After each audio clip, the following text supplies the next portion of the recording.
Hey everybody, and welcome to this month's gigs. We will be having a special this month, much requested, probably most requested that we've had, VR. I believe that stands for virtual reality. I brought a panel of experts because my experience with VR is playing it and being scared that I'm going to get some disease through sharing goggles. So I'm going to let my panelists introduce themselves. We'll start with Amanda. Hi everybody, I'm Amanda Sweaton. I am an environment artist for Doghead Simulations. Next. Elbert. Oh, sorry. I thought you were going to say more. You can if you want. I'm Elbert Perez. I am the CTO of Doghead Simulations. Also want to make a note. It's actually pretty hard to get eye gonorrhea from HMDs. Thank you. I feel so much better now. Myth busted. I've been trying to get Mark to get a disease. You know, I've been playing with his headset. Like, he's left his headset here at the office. If it was going to happen, it would happen now. Yeah. All right, Kerry, you want to introduce yourself? Hey, everyone. I'm Kerry Allen. I'm the Senior UI Programmer at id Software. And lastly, Mark. Hello, my name is Mark Diaz. I'm a game programmer at id. Look at that. We got all these id people. So let's start with the first question that makes the most sense. The question I have, which is, so you've all done things that weren't VR before you got into VR. So what would you say in your skills are transferable immediately to VR, and what was something that you needed to learn new? Amanda, let's start with you. Okay. I would say all of my skills are transferable. Some of the things that I needed to learn was some of the newer software that's coming up, like Substance Designer, Substance Painter, all of that, because you really need to push for that high level of detail. Where in, I guess, I want to say normal video games, in previous video games, you know, usually you can kind of give it away with not fudging the detail, but you don't have to push the detail quite as hard as you do in VR. That's what I'd say. Anybody else? I'd say from the game side, a lot of my skills were transferable, but the mindset in which you think about certain game mechanics had to change big time. Technical skills like linear algebra became more important in VR. I've done a lot of work developing for Daydream in my spare time through Unity, so I've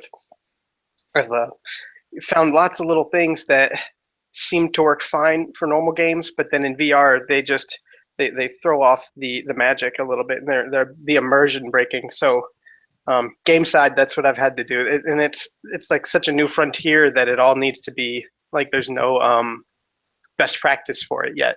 So it's been a big discovery of what mechanics work best in VR and how best to implement them in VR.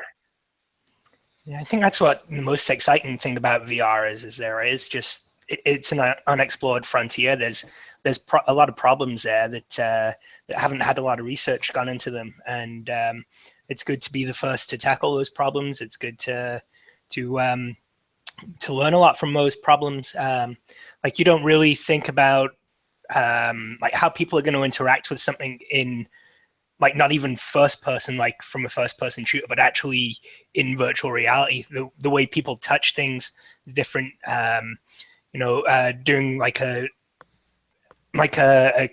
clicking mechanic or something, the way that you click on a button in a game, like, you don't have that in virtual reality. You can't click on something, so you've got to figure out how to teach the user how to do that. Yeah, I'd agree that UX is a very big thing that people have to learn in VR. Especially a lot of people who come from the UX background of 2D screens. It just breaks their head when you suddenly put them in 3D and like do the UX for this, and they go like, I don't know what's happening. Yeah. So if someone was coming out of school now, for example, and they wanted to go straight into VR, but they had more of a traditional, say, art modeling, just a traditional games background, learning how to make games traditionally. What kind of skills would you suggest that they level up on to apply for a VR job? So for modeling, I mean, you're either a good modeler or you're not a good modeler. So model is one thing. I would say focus a lot on materials. I stress that quite a bit because if you're in VR, you know, whoever's viewing it is going to be looking really closely at this. So I would just say create stuff that you would want on your portfolio. You know, that high level of detail. Use that 4K texture if you want to. And you can always, you know, drop the resolution, especially if you're using software that allows you to work procedurally. So I would just say, you know, really focus on making sure your models are solid, that it looks good from all angles, and expect your product to be able to be interacted with. So you want to just really have that next level of polish, because most engines coming out now can handle that high level of detail anyway. I'd say learn Unity and Unreal Engine. Pick one of the two engines, because you kind of have to work in one of those engines for most VR projects these days. I think it's just really the same as learning anything. Just dive in. Don't be afraid. Like, download whatever. Like, download a game engine like Unity or Unreal, and just go through some tutorials and see what you learn, and just play with it. And that's really how you learn anything. From a technical perspective, I'd say become really solid in 3D math and linear algebra, understand different transformations, become familiar with the hardware. That's something that you could do. Any chance you get, like take a look at HTC's website and look at their specs for the Vive, look at the Pixel, look at the Oculus, understand how the hardware works, because depending on what platform you're developing for, that could influence even your design of the game. You know, with Oculus in there, they have like the 180-degree field of view versus the HTC, which gives you full room scale movement. Also know like different types of reprojection and stuff. Just the hardware, like dig down into the specifics of the platform you're going to be developing for, or that you want to develop for. Yeah. Oh, another thing I want to add to Kerry's, like the jumping in part, is in VR there's always a big need for prototyping. So if you can prototype, you know, experiences and, you know, interactions, then do it, because that's actually pretty legit portfolio pieces in this point of the industry. What's like the cheapest way to get in, instead of buying to have like do you have to buy like a crazy high-end PC and gear? Elbert, Not at all. Hold on. Yeah, a piece of cardboard, right? This is what I did first. Google Cardboard. I modded it myself. You modded it. What did you add? Yep. Chopsticks? Chopsticks. Yeah, man. I went to Hobby Lobby and got like some wood, some real good quality wood. None of that there. chopstick wood, no? No, not chopstick wood. That stuff doesn't hold up. Foam. I mean, yeah. So if you want to start developing, it doesn't take a super powerful PC to run Unity, and Unity has Daydream support now, Google Cardboard support, and you really could, with their tutorials, you could sit down on a Friday and have your first VR prototype by Sunday. Yeah, and even if you're an iOS or Apple, you can still deploy to your Apple iPhone using Cardboard. good to know. Let's see, we got a question here from Zach Lyle. I've read about some best practices for artists working in VR, such as accurate model scaling and parallax mapping. What tips and suggestions can you give to people creating models and textures for VR?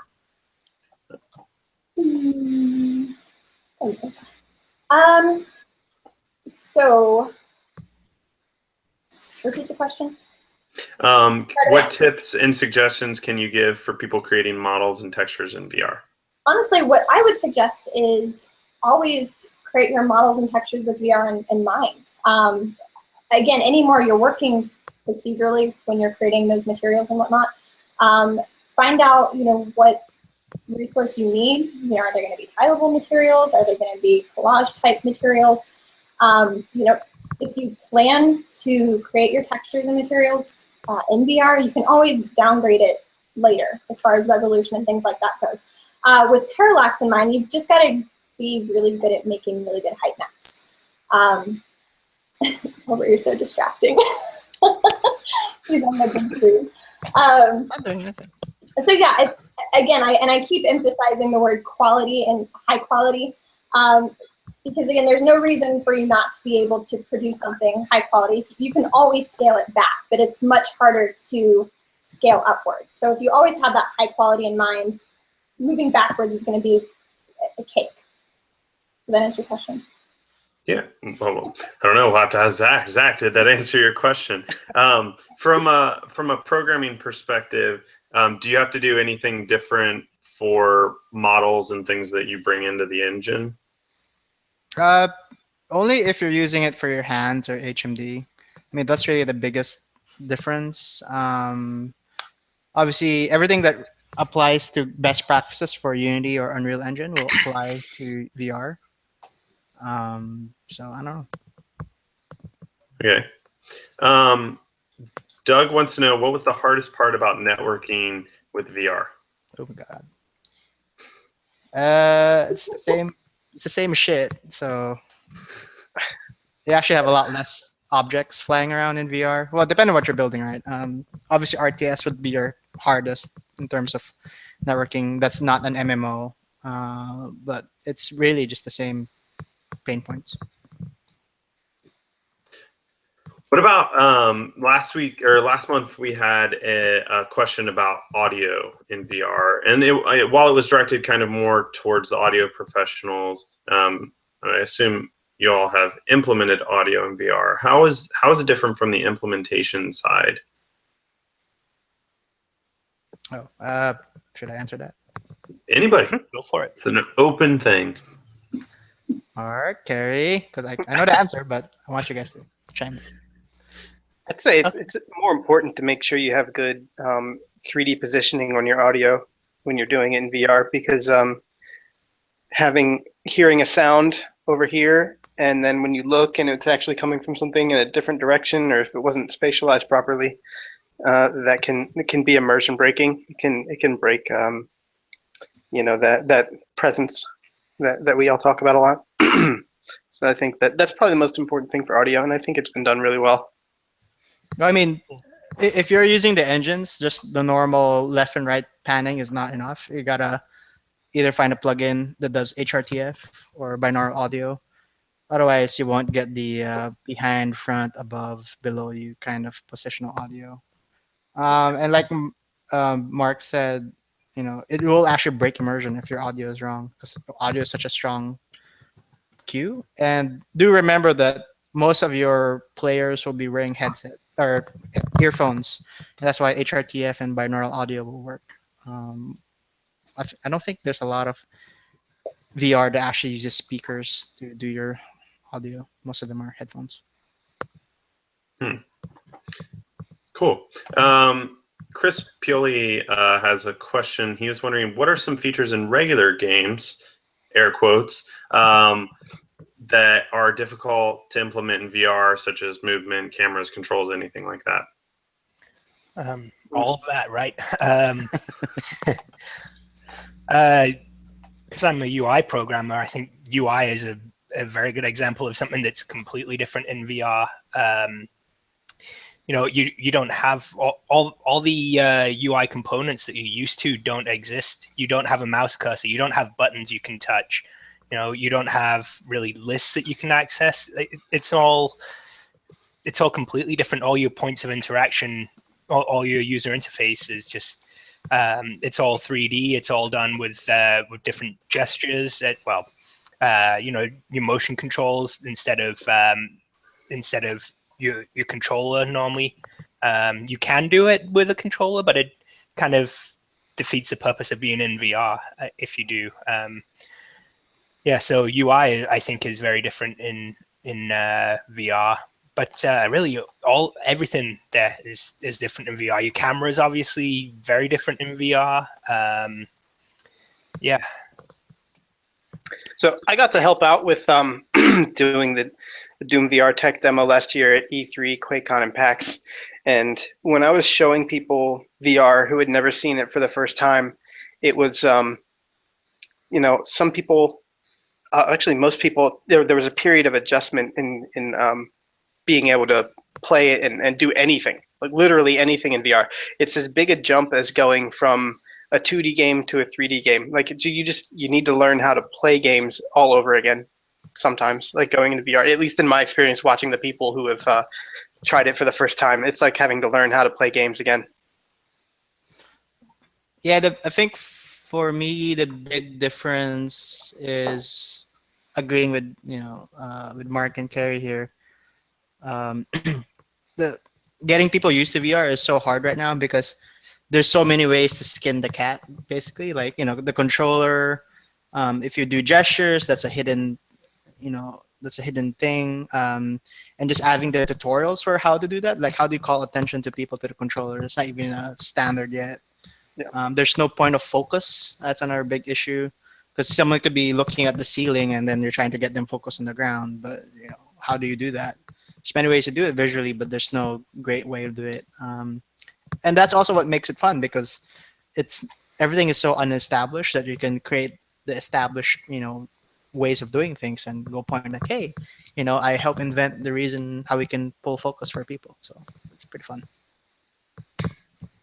Yeah, like most gamers who pick up a new game and start playing, like chances are they've played a game like that before and they can sort of intuit the controls just from based off their previous experiences with similar games, like whether it's over the shoulder or top-down strategy or first-person shooter, they've probably played something similar, but most time, I've never really seen anyone just intuit VR controls. There has to be some sort of a good tutorial and a good strong sense of drawing their attention to how to do things all over again. Right, and I think eventually we'll come out with some really good conventions for that. Like right now, if you give someone who plays Xbox, you give them a brand new Xbox game, they already know that to shoot their gun, they pull the trigger. They already know that to confirm whatever menu, they hit A, and they hit B to cancel. They know what the start button does. They know all these things. But all these things don't exist in VR yet. People don't know what to do when you just give them a VR controller. They don't know what they're doing. So it's really up to us to come up with ways to explain it to them. And hopefully there will be some good conventions eventually that will come. People will have these expectations of how VR will work, and it will just be very clean and very easy for them to pick up. And that's kind of where we're at right now. That's kind of the exciting part, building these experiences and teaching people how to use VR. We're at that stage right now. Cool. So we have kind of a long question from Josh Cohn, and he specifically is asking about breaking in for like a UX position in the game in VR. But I think his whole question is pretty good. He says, I've been having trouble breaking into the VR industry. In June 2016, I graduated with an MS in digital media, and my thesis was in VR. I wrote about UX, HCI, and created a game in Unity to prove my research question. I've had my work featured at conferences, big conferences, and I have a game on Steam and moved to Mountain View, California, as well as networking at GDC. I keep getting the same feedback that I don't have enough experience or not enough shipped titles. Even though I've lectured on design and dev as a professor and studied extensively, I don't know what else there is to do. Does the panel have any advice?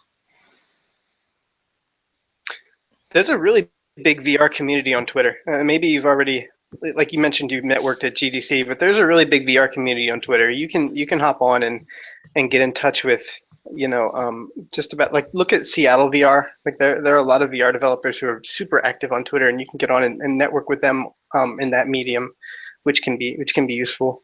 It's really hard to jump into the VR industry because there isn't much of a VR industry yet. there isn't a huge there aren't big established companies that have made their all their money on VR, like aside from Oculus. So that's a tough one. I'm not a UX guy, so I'll pass it off at this point.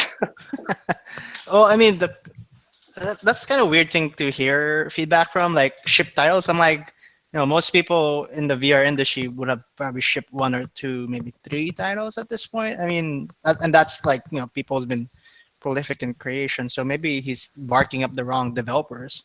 I mean, Google will interview you, Microsoft will interview you. I mean, your Mountain View, there's so many VR companies over there. I mean, if you're doing specifically for games, that's kind of weird, right? I mean, I don't know, maybe try to do more entrepreneurial things and ship more titles on Steam if that's really what Keep they want. building your portfolio. Yeah. Sure.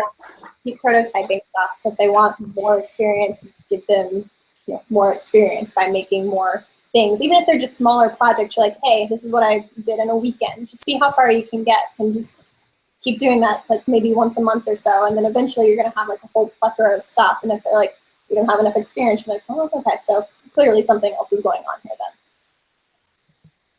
Yeah, I think that there's a weirdness there because they associate just the standard ship titles thing when, I think that there are people coming out of universities that have will have more experience with VR than most developers who are switching to VR or, to mixed reality or AR or any of that stuff.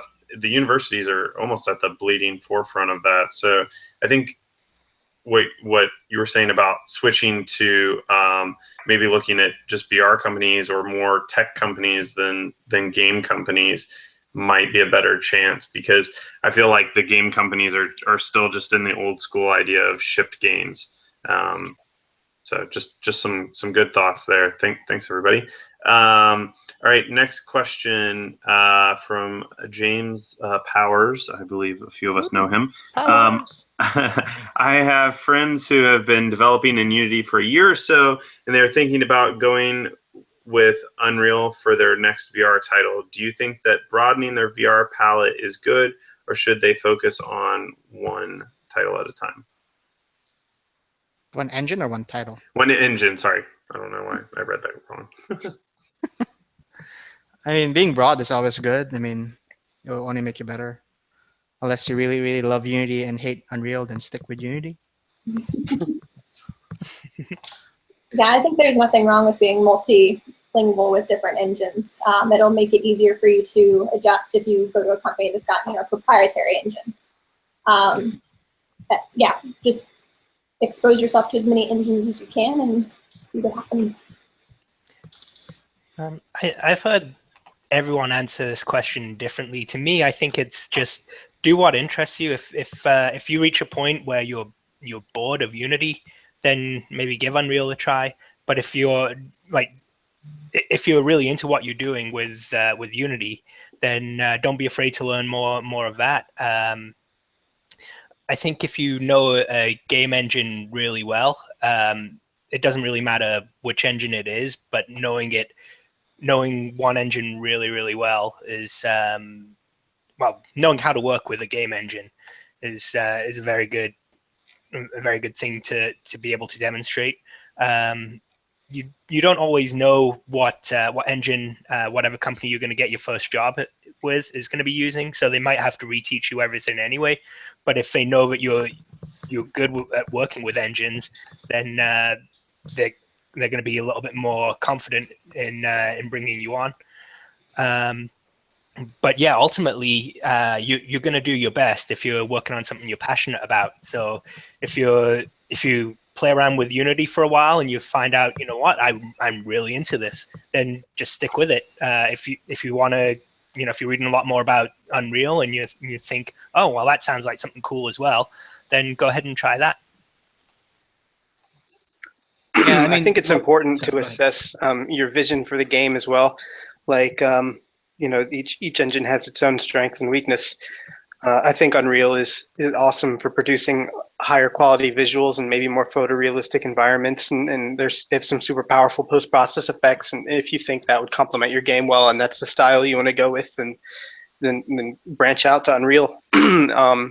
Unity probably has a little bit of a lower barrier to entry, so if you're still getting your feet wet, then maybe sticking with Unity might help you push the game out faster instead of having to struggle with some of the more advanced concepts with the Unreal Engine.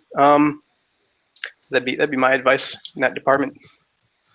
Also, what I want you, James, to avoid is being a jack of all trades and master of none. So do specialize in one engine and then know the other engine. Otherwise, no one will hire you because you kind of just know both engines and not really good at it. Is there? I'm going to ask this question that I think has no answer. Is one of the engines better for VR? Well, how about this? We can answer it with the numbers, right? I think Unity has a big leg up on Unreal Engine in terms of adoption or engine being used in VR. So I'll let that speak for itself, I guess. I mean, I don't have a horse in the game anymore. So, sorry, Unreal Engine. All right. Doug and Chris both wanted to know, how did Doom VR handle motion sickness? Since all I've read about FPSs in VR talk about them making people sick easily. Ooh, you want to answer that one, Mark? It's more gameplay. So, the movement we had in the demo was we had a teleportation-based movement, and that was important for handling motion sickness because that seems to be what triggers a lot of people.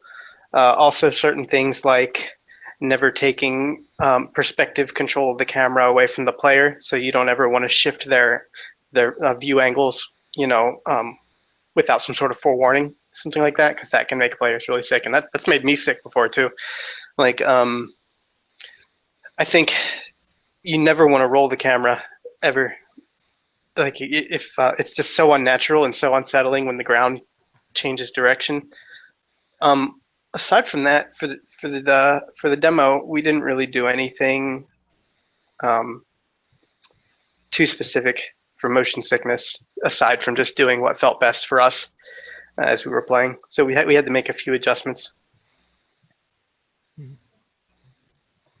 I have a personal follow-up question to this. So, as many of you know, because I've told this story before, I was at id at the early days of the Oculus when John was working on it, and at one point he called me into his office, and he just sent an email and said, "If anybody's here, come here." And I thought he was dying. I ran to his office. It turns out he just needed a guinea pig, and he put this early prototype of the Oculus on my face. It was like ski goggles with duct tape and all this, and he had me like move around, fly around in no clip, and then he had me fly up, and I looked down and I got vertigo and I fell over, and luckily John Carmack caught me lovingly in his arms, embraced me. That part didn't necessarily happen, but in my mind it did, because I thought I was dying, and set me down in a chair and then just went back to coding. So how do you prevent people's Oh man, We lost Grant. How do you prevent people? how do you prevent people? There are multiple forms of control for that sort of thing. Yeah, wouldn't advocate for any of them though. Yeah. How do you prevent people? Can we prevent people from getting vertigo? Yeah, Not don't prevent- titillate me, Grant. That's the question. So We lost Grant. maybe he Well, meant it's now our maybe he show. meant like a physically. How do you prevent people from physically falling over? Well, don't let them get into that situation, right? Yeah, I would say don't fly them up real high without telling them what's happening. Well, you have Yeah. like the bounds in on the Vive. You have like your world bounds that you can set, so they'll see the bounds in the virtual world when they get close to a wall or something like that. You can kind of tell when you're wrapping a cable around yourself, and it's nice to have someone standing by to unravel you sometimes. Certainly, we've done that at demos. But yeah, you can kind of feel it wrapping around yourself, and just you want to be careful and not dance around the cables too much. Like a Sorry, that was super weird. That's actually the second time that happened, but you guys were answering a question before. So Like, I don't know what just happened. So my question, sorry, is how do you prevent the players from getting vertigo? Don't put them in situations where you can get vertigo. Yeah, we Is didn't it that really. simple? Yeah, Yeah, it's really that simple. it's kind of the same thing with that. You never want to take the camera and roll it, and Yeah. that sort of when you mess with their perspective of where up and down is, that's a in my experience a big no-no. Big no-no. Oh, there is the. I mean, if you want to be technical, there is that Ubisoft game called Eagle, the one where you're flying like a bird. They actually block your peripheral vision because that's actually what's causing a lot of motion sickness and vertigo. So if you just concentrate in the middle part, because the peripheral is blurred, then it's not as bad. People still get sick, or people That's- will complain. Yeah, sometimes adding something like a cockpit or something that will give you a frame of reference, that can help out a lot. Like if you have a player sitting in a cockpit or standing in a cockpit, whatever, but give them something, give them an anchor point in the virtual world that they can then associate all the movement they're seeing in the virtual world with. Right. I think another thing is limbs. If you have proper limb tracking with your feet and your hands, that also helps you ground yourself because you have better knowing where your orientation is. So. Cool. Lucas Moskin asks, what are a few specific problems budding VR developers can take a crack at solving? Like a flower that's about to bloom. Like, what are there any like hot new things that people are trying to figure out in VR that a budding developer could go and do and then be like, look, I solved this big problem? Or are there just so many of them because it's a new thing? Slot. I think the obvious answer is movement. Yeah. Movement here. Like movement's kind of been the elephant in the room for VR. Like a lot of times when people who aren't super familiar with it have only kind of heard about it in passing, the first question they'll ask when they hear about a new game is, what's the movement style? Like, how do I get around? And so I think trying to develop a movement or a solution for locomotion that feels natural and doesn't take them out of the world is something people could start on right now. In Unity, or just I don't think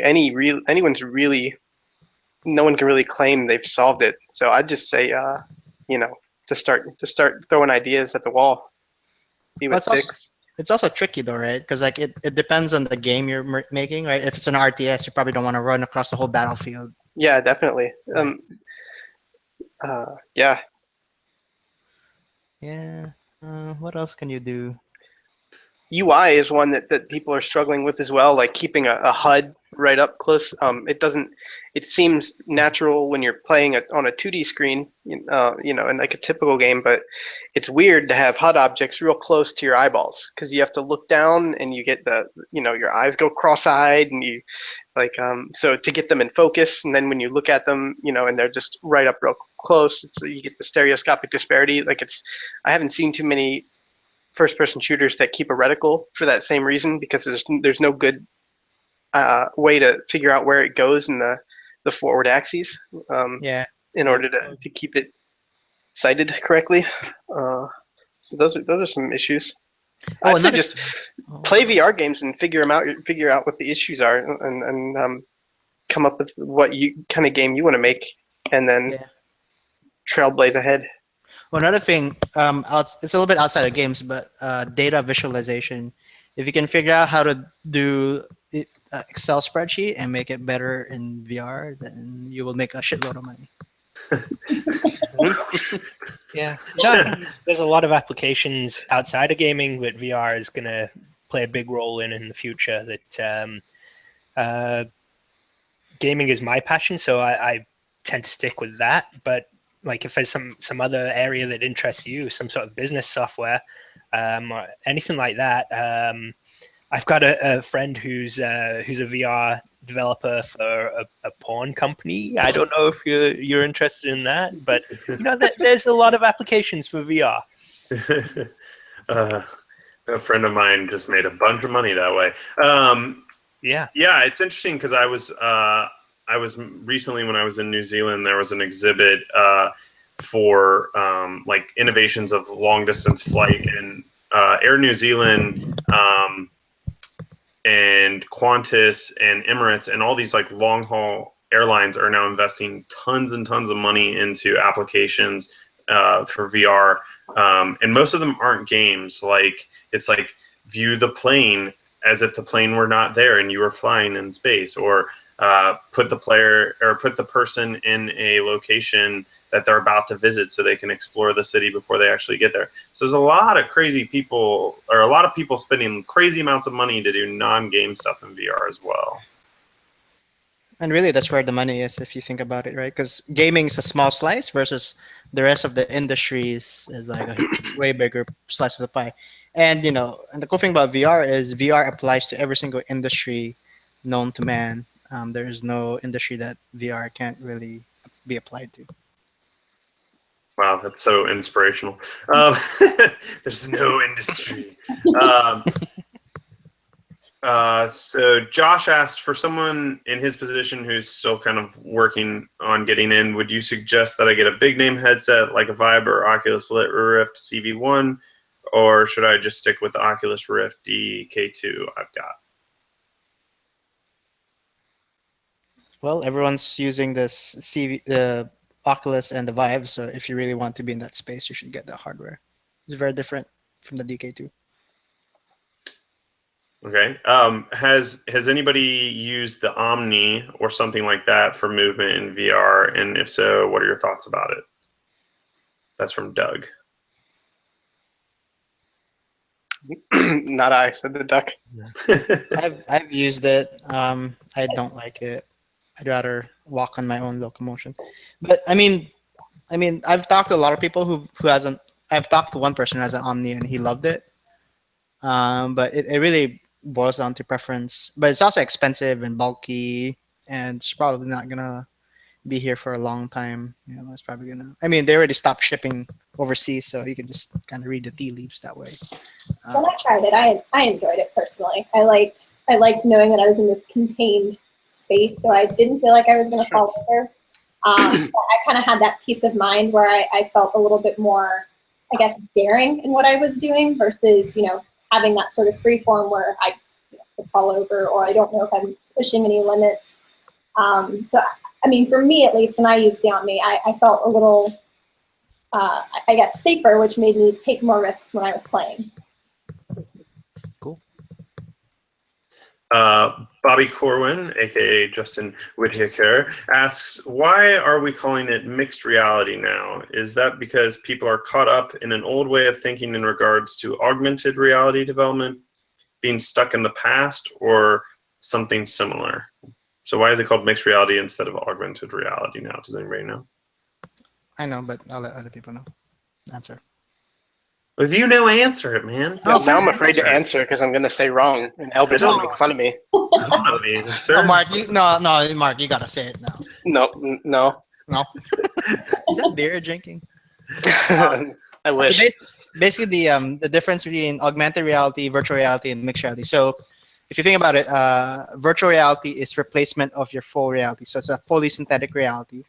Augmented reality is just information that has no context of the world. And mixed reality is when you have the system has context of the world and you can overlay information. So your headset, like the HoloLens, can detect, oh, this is a table. I can put a character in here and walk around the table. And if your hand pushes him, he can fall off the table onto the ground. So that's what mixed reality is. Does that make sense?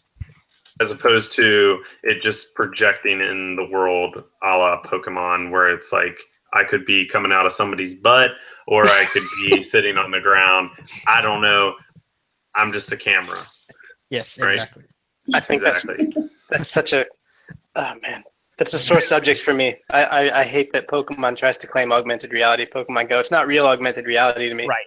I could rant about that, but I'm I not mean- going to. I mean, it is a form of augmented reality. It is location based, which is kind of augmented in a sense It's augmenting Granted. the location. of your reality. I mean, it really is augmenting, because for me, like when I would go to the park that normally was filled with crime-ridden scary people. And now it's a bunch of nerds running around yelling, "There's a Pikachu!" So they augmented my reality. In Full Sail the day it came out, it was like Walking Dead. Everybody was just all over the campus. Now they got rid of all the Pokestops, so it's no fun anymore. But Ooh. everywhere, and you Boo. just hear people shouting, and then people running to that location. It was great. So actually, Pokemon actually might even be a mixed reality app because of the location, because there's actually context, right? Because the Pokestops have context; they don't just appear there because it's there. There's a reason, right? Because it's an actual gym or it's a school. So I guess my beef with it is that I can see a Pokemon on my screen and I can pan up and down and watch him move up and down, but you can't. It doesn't. There's no real depth information in the world, so I couldn't pan this way and view him from a different angle. I think for me to accept it as augmented reality, I'd have to be like, it's on my desk and I can move my camera around it and see it from every angle. yeah, that's mixed reality, man. Yeah. Is it? Oh man! See, that's why I didn't want to answer earlier. 'Cause I knew I had it wrong. Should have listened to Elbert when he was talking. I should have. He's trying to teach you something. It's All okay. right. Next question from Andres.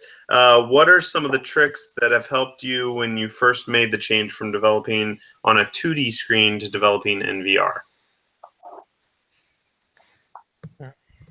Cable management. Yeah.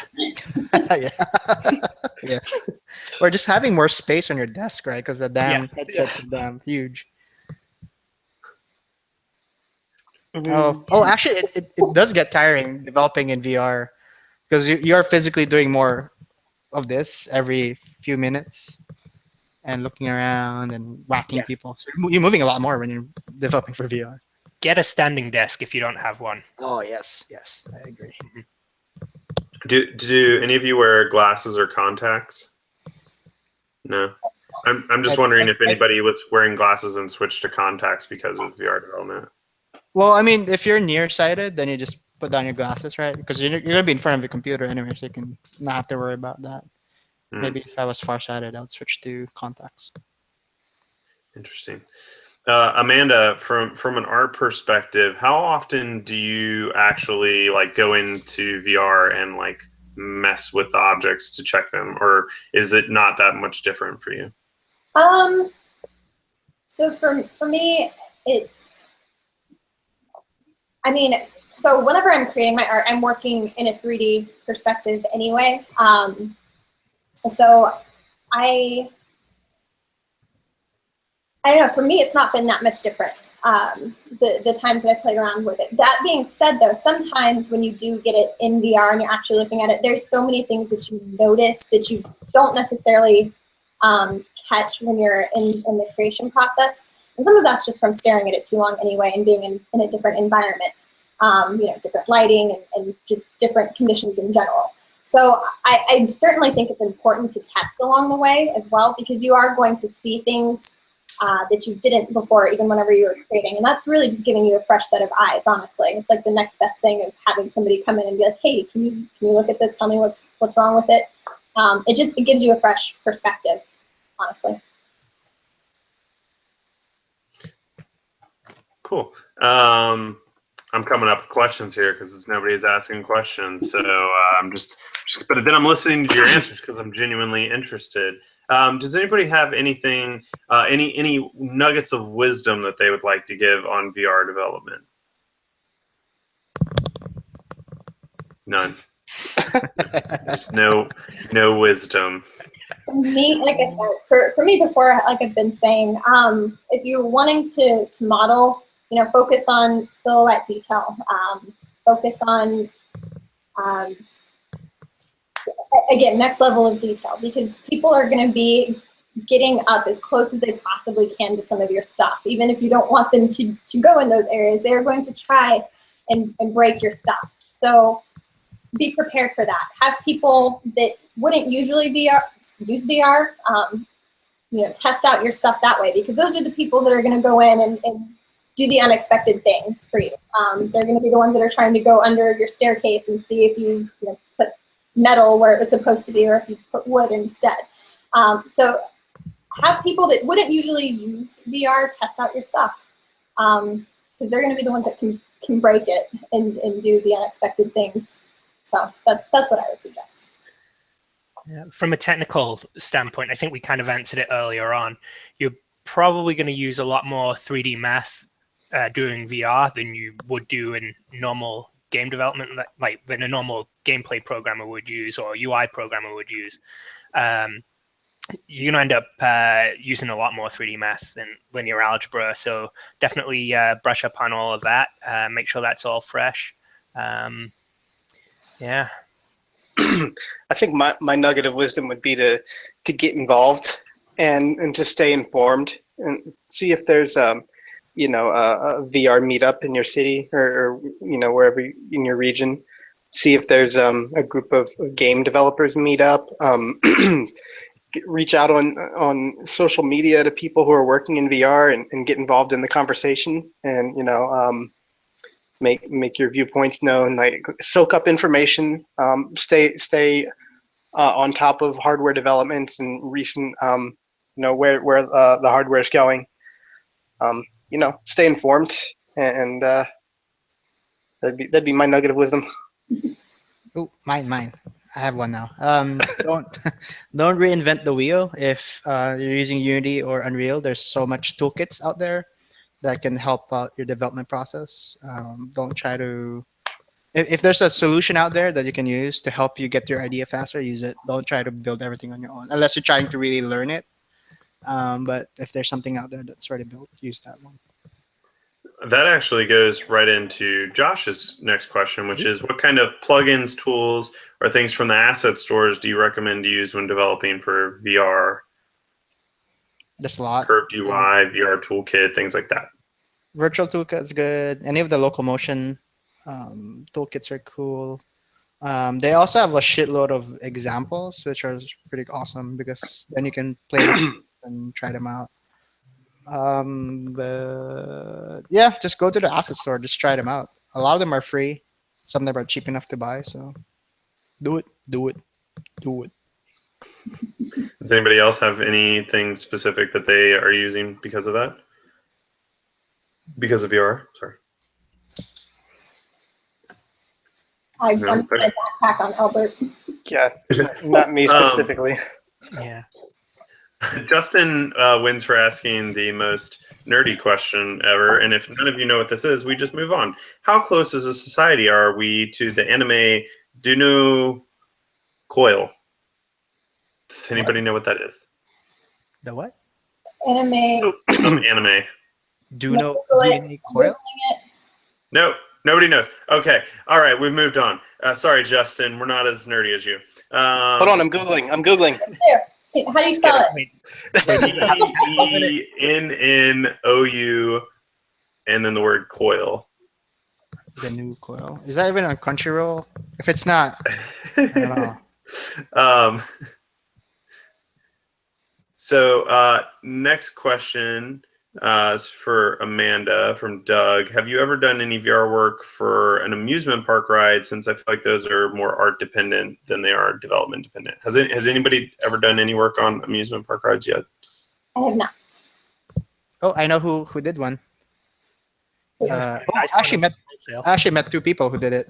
There's this one guy from Dubai. It's actually all of it's in fucking Dubai. All the money's in there. But this one, it's basically this company makes roller coasters. So they used to do it manually and they just kind of figure it out. But now they use Unreal Engine and the Oculus Rift to actually try out the roller coasters. And a lot of it's not really for motion sickness, but really for line sight. So basically figuring out, like, if you're in the back end of the roller coaster, is your view actually still good? In the middle, is it still good? Do you see weird things in certain places? So there's that. And they're also a Full Sail graduate, Bryce, forgot his last name. He's in China right now. I think he's either in China or Dubai. And what he does is he designs a lot of these dark rides. So basically dark rides are they're like those big platforms that just move you around and you use a VR headset to do it. So a lot of those rides use the Samsung Gear. To follow up with that question as well, I imagine if you were to make art for something like that, most of it would come with blueprints. I've done a lot of simulation work, and so you get some sort of blueprint. So getting the scale correct, I think, would be the most important part of it. Being able to block in those shapes and prototype it very quickly.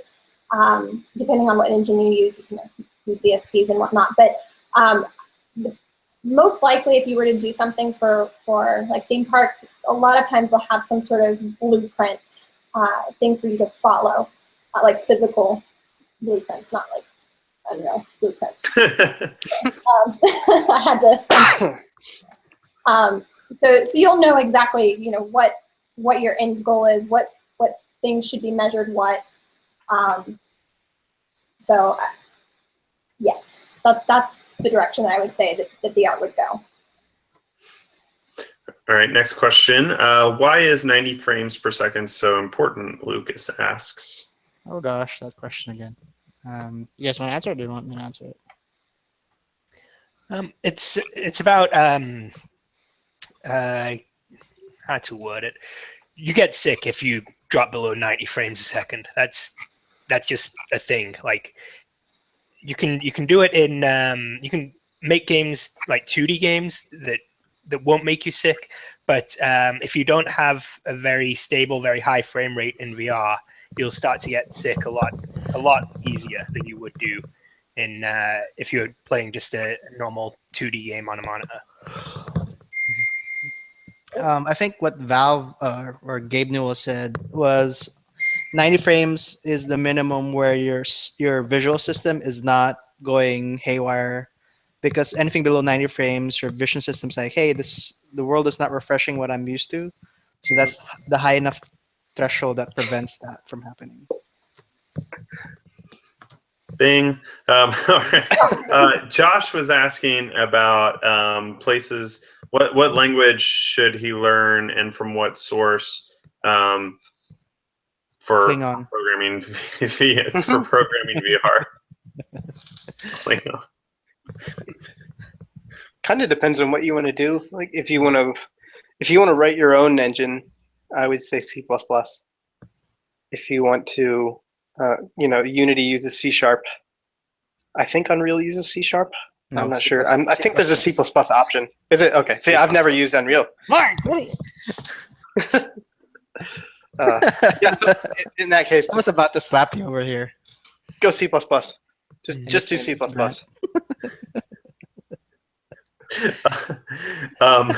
So this question has sparked a lot in chat here. What non-gaming application do you think will be the main proponents of driving VR in the industry as a whole into the mainstream as serious everyday tech? From James. The first answers were porn, data visualization, healthcare training, PTSD therapy. What do you guys think? VR collaboration and communication. Yeah. Sorry, I got to rep Doghead. But basically, the way we communicate right now, right now what we're doing is we're doing 2D chat, right? It can kind of get awkward because like suddenly we're not used to talking to people in these 2D worlds where one screen at a time. But in VR, you can have a social circle of your friends that you usually talk to, right? Because when you're in a bar or in a social gathering, you talk in a circle.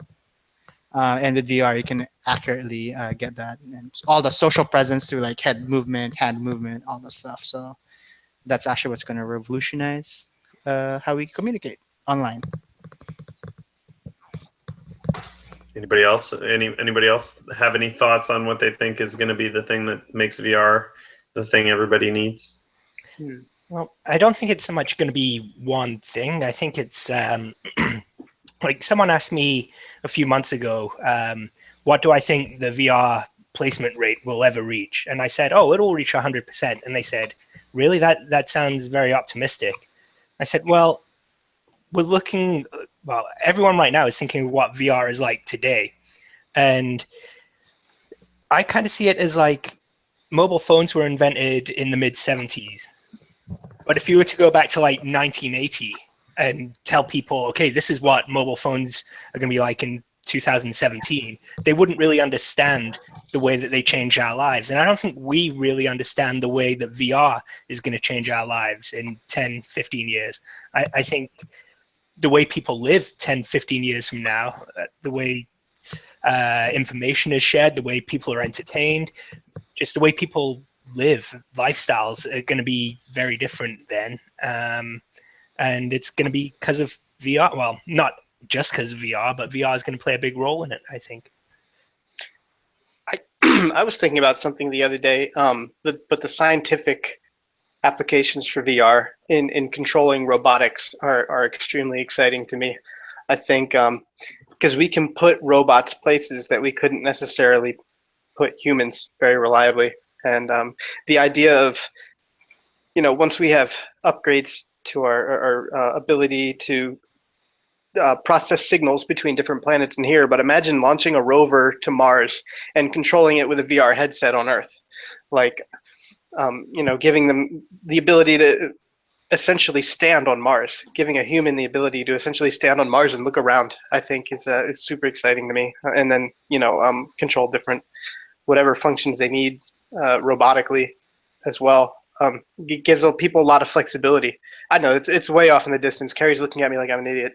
So no, I'm just thinking. I played Doom VR, so I've already stood on Mars. Yeah, It's really similar to what I was going to say as well. I would say, even just training, whether it's military or just really anything that can be simulated before you have to go in and physically do something. I think even maybe medically, it's a safe way to just train as well. Well, we can also do entertainment like battle bots, but instead of just little robots, you have humanoids whacking each other, right?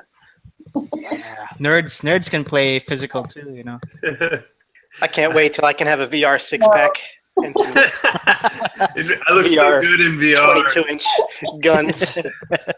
I still think the best idea for VR, and it was one of the Dans came up with it, and they said a VR human centipede. And no, why? Moving on.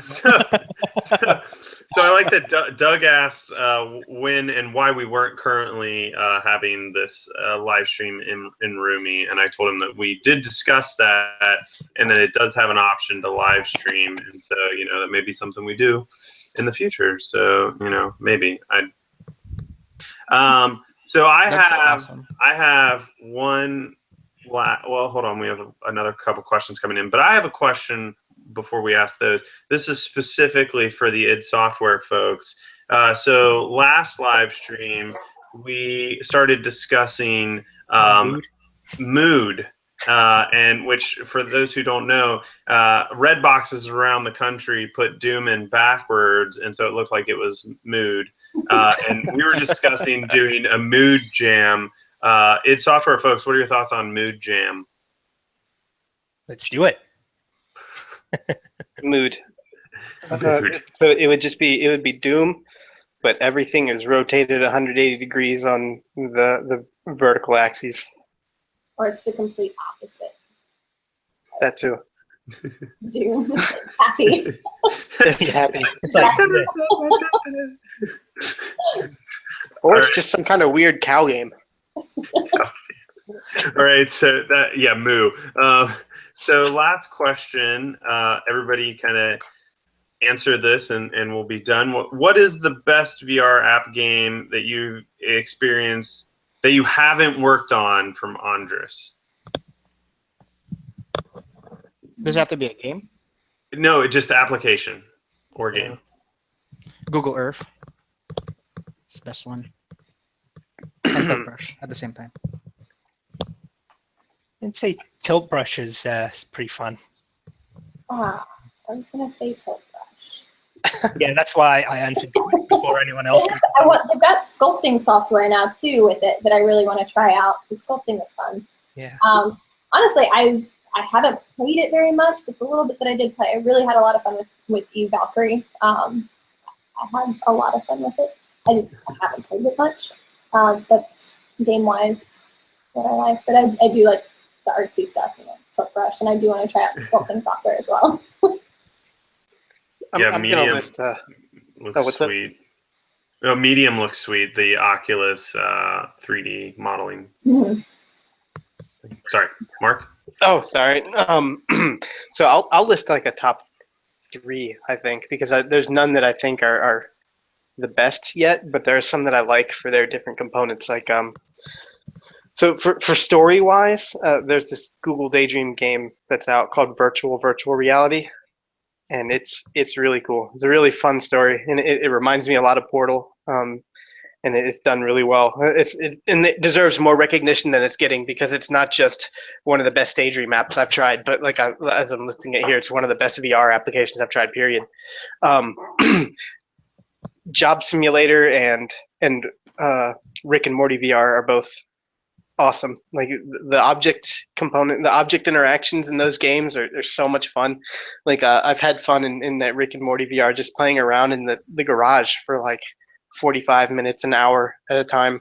So anything by Alchemy, those guys are really good. And then Valve's The Lab. Of course, anything Valve makes is magical. So that's another great one to if you're gonna play. Like if you just got a headset, that's one you have to play. Half-Life 3 confirmed.